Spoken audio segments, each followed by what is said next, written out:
Rituraj injured होकर tournament से बाहर हो गए। उसके बाद महेंद्र बाहुबली धोनी सीएसके के वापस से कप्तान बन जाते हैं। इससे सीएसके टीम, सीएसके फैंस और पूरे समाज में खुशियों की लहर दौड़ पड़ती है। लेकिन ये खुशी की बात है या अफसोस की, सबसे बड़ा सवाल यही है। मैं एक रिक्वेस्ट करूंगा दोस्तों कि ये वीडियो ना आप लास्ट तक जरूर देखना। मुझे पता है कि सीएसके के फैंस लोग को बहुत गुस्सा आएगा, लेकिन शायद अगर वो आंख खोलकर देखेंगे तो उन्हें भी रियलाइजेशन होगा कि कितनी बड़ी गलती हुई है सीएसके टीम से इतने पूरे साल से। एमएस धोनी 43 इयर्स के हो चुके हैं, लेकिन अभी भी सीएसके की कप्तानी कर रहे हैं। 2019 से रिटायरमेंट लिया था उन्होंने, लेकिन अभी तक वो क्रिकेट खेल रहे हैं। क्रिकेट खेले इससे मेरे को कोई दिक्कत नहीं है, ना मेरा पैसा लग रहा है ना कुछ लग रहा है। लेकिन अगर क्रिकेट फैन के तौर से देखा जाए, फ्यूचर के तौर पे देखा जाए, तो ये बहुत बड़ा सवाल उठा रहा है सीएसके मैनेजमेंट के ऊपर से। 2025 में ऋतुराज, 2022 में भी कुछ इसी तरह का घटना घटा था। 2022 में कप्तानी कर रहे थे रविंद्र जडेजा। कुछ मैचेस हारती है सीएसके और वहां से अचानक से खबर आता है कि रविंद्र जडेजा इंजर्ड हो गए हैं और फिर एमएस धोनी को सीएसके का कप्तान बना दिया जाता है। मेरे हिसाब से यह बहुत ही खराब डिसीजन था। सबसे पहले कि रविंद्र जडेजा को बाहर निकालना, वो कितना इंजर्ड थे इस बात से ही अंदाजा लगाया जा सकता है कि इस खबर के बाद रविंद्र जडेजा और सीएसके में और एमएस धोनी में बहुत ज़्यादा दरार की खबरें आने लगी थी। अब आज इस चीज़ को झुठलाया जा सकता है, लेकिन खबरें तो आई थी और यही चीज़ आज ऋतुराज गायकवाड़ के साथ है। अब वो कितना इंजर्ड है इसको भी किसी को पता नहीं, लेकिन जो है सो है। मैं क्यों कह रहा हूं कि रविंद्र जडेजा को हटाना गलत डिसीजन था, क्योंकि आप देखो, आप मैचेस हार रहे थे, इससे कोई दिक्कत नहीं था यार। मैं 2022 का बात कर रहा हूं, उससे पहले सीएसके 4 ट्रॉफी जीत चुकी थी। मतलब कि एक सीजन आपका खराब हुआ और आपसे झेला नहीं गया, आपसे हार बर्दाश्त नहीं हुई, आप टीम को बनाने का कोशिश नहीं किए, आप फ्यूचर डिटेक्ट नहीं कर पाए। आप करते क्या है, एमएस धोनी को वापस से कप्तान बना देते हैं।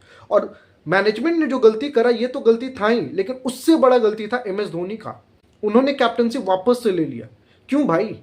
अब आप लोग कहोगे कि जब सीएसके बनाना चाह रही है तो धोनी क्यों नहीं कैप्टनसी लेगा? तो मेरा सुनो, धोनी इसलिए कैप्टनसी नहीं लेना चाहिए था क्योंकि धोनी को समझाना चाहिए था कि भाई 4 ट्रॉफी है, मेरे बाद सीएसके का क्या। लेकिन धोनी साहब तो शायद 2025-26 तक खेलने का सोच रखे थे ना, इसीलिए शायद कैप्टनसी ले लिए थे।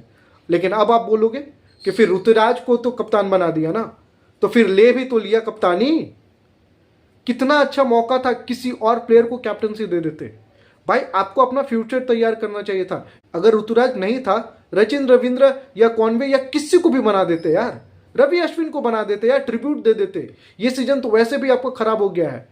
इंडिया का इतना बड़ा प्लेयर रहा है रविचंद्रन अश्विन, उसको ट्रिब्यूट देने के लिए उसको कम से कम बना देते यार। लेकिन नहीं, वापस से एमएस धोनी को कप्तानी दे दिया गया। दे दो।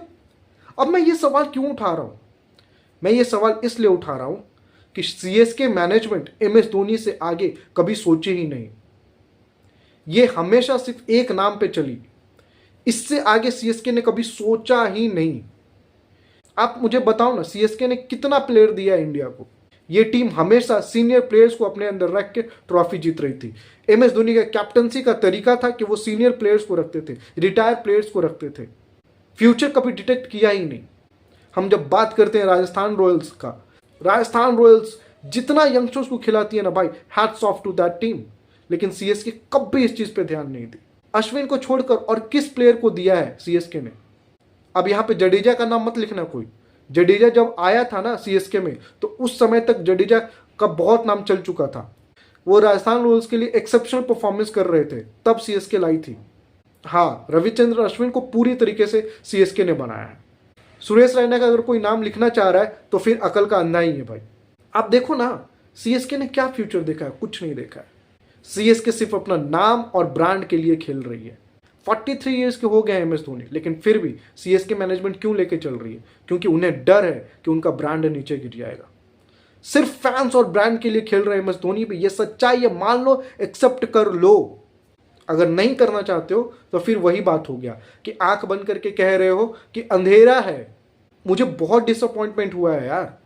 अब देखो, रोहित शर्मा से ऊपर उठ के एमआई के पास हार्दिक का ऑप्शन था।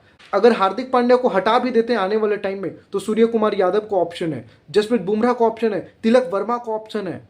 कितने प्लेयर्स है, 3-4 ऑप्शन है उनके पास। सीएसके के पास कोई ऑप्शन ही नहीं है। आरसीबी कोई ट्रॉफी नहीं जीती है भाई। विराट कोहली 2021 में कप्तानी छोड़ दिया, 3 साल फैफ डुप्लेसिस के साथ करा और अब रजत पाटीदार। लेकिन सीएसके एमएस धोनी से ऊपर उठ ही नहीं पाई। हकीकत बात है कि कभी उठना चाहिए ही नहीं। आज भी सीएसके सिर्फ एमएस धोनी के नाम पे ही हल्ला मचा रही है। Yes, it is good for their brand, लेकिन ये क्रिकेट के लिए सही नहीं है, ये इंडियन टीम का फ्यूचर के लिए सही नहीं है। एक ना एक दिन तो एमएस धोनी को जाना था यार, एक ना एक दिन वो जाएंगे। उसके बाद क्या?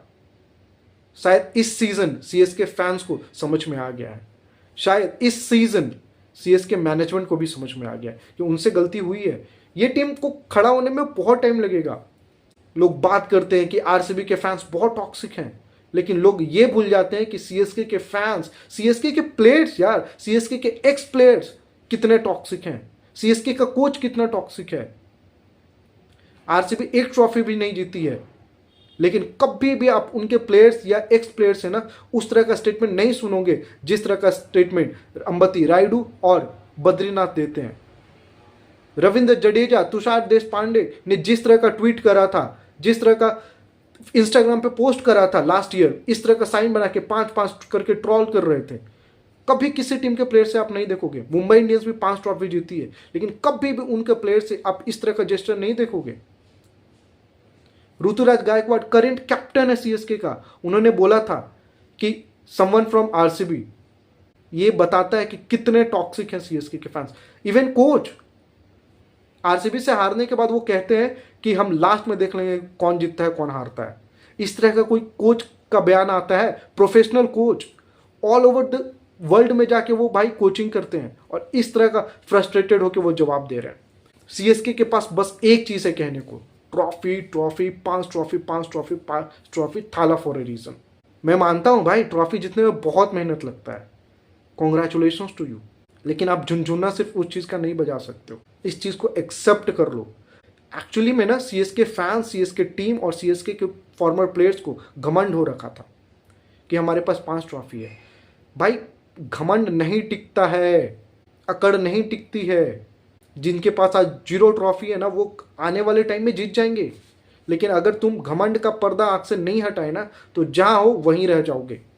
और उसके बाद जो 0 से ऊपर उठेगा ना, फिर उससे तुम नजर नहीं मिला पाओगे। समय से बड़ा बलवान कोई नहीं है। जमीन पे रहना सीख लो सीएसके वालों। और मैं चाहता हूं दोस्तों कि जितने लोग भी देख रहे हैं ना, अगर एक लोग भी देख रहा है इस वीडियो को, तो प्लीज शेयर करना अपने दोस्तों के साथ, सीएसके फैंस के साथ स्पेशली। उन तक ये वीडियो जाना चाहिए यार। बहुत गंध मचाया है इस सीएसके टीम ने। मैंने बचपन से सुना था और देखा था कि जो सक्सेसफुल आदमी होते हैं ना, वो हम्बल होते हैं, उनके अंदर घमंड नहीं रहता है, ईगो नहीं रहता है। लेकिन सीएसके ने मुझे गलत साबित किया। ये फ्रेंचाइज एक घमंडी फ्रेंचाइज है। इनका कप्तान घमंडी, इनका एक्स प्लेयर घमंडी, इनका प्लेयर घमंडी, इनका कोच घमंडी है। क्यों? क्योंकि इनके पास ट्रॉफी है। इस सीजन सीएसके बेबस दिख रही है। आप लोग बताइएगा दोस्तों कि आप लोग का क्या मानना है। और मैं प्लीज बोल रहा हूं आप लोग से, ये वीडियो ना सीएसके फैंस तक जरूर पहुंचाना। They need to listen this. कोई नहीं बोलेगा ये सब चीज। आप मेरा एक वीडियो जाकर देखना जिसमें मैंने आईपीएल स्टार्ट होने से पहले वीडियो बनाया था। ऋतुराज के लिए कैसे खतरा है एमएस धोनी, कैसे खतरा है एमएस धोनी के फैंस, कैसे खतरा है सीएसके के फैंस। मुझे पता है कि मेरे वीडियोस कोई देखता नहीं है, 5-10 लोग देखते हैं, लेकिन मेरी बातें आने वाले टाइम में सही साबित होती है। आज साबित हो गया है शायद। आज सीएसके हार रही थी तो सब ऋतुराज गायकवाड़ को ही गलत ठहरा रहे थे।